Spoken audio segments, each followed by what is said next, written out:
சென்னையின் பல்வேறு இடங்களில் கனமழை பெய்து வரும் நிலையில் அம்பத்தூர் பகுதியில் மழை நீருடன் கழிவு நீர் கலந்து செல்வதால் நோய் தொற்று ஏற்படும் அபாயம் ஏற்பட்டுள்ளது. இது தொடர்பான முழுமையான கள நிலவரங்களோடு எமது செய்தியாளர் சீனிவாசன் இணைகிறார். சீனிவாசன், மழை நீருடன் இந்த கழிவு நீரும் கலந்து வருவதற்கு மாநகராட்சி சார்பில் நடவடிக்கை எடுக்கப்பட்டுள்ளதா?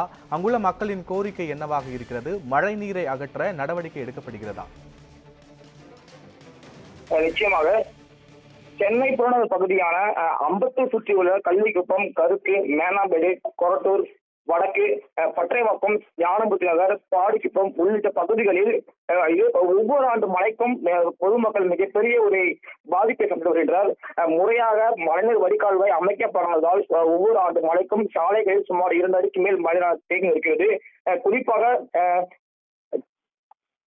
பற்றைவாக்கம், ஞானபுத்தி நகர் பகுதியில் சுமார் 2 அடி முதல் 3 அடி வரை மழைநீரானது சாலையில் தேங்கி நிற்கிறது.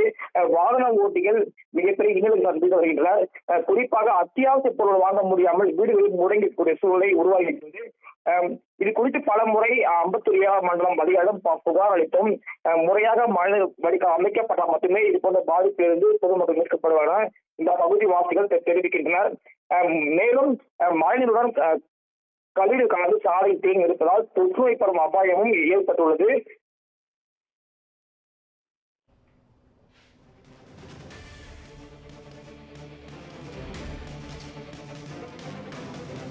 விவரங்களுக்கு நன்றி சீனிவாசன்.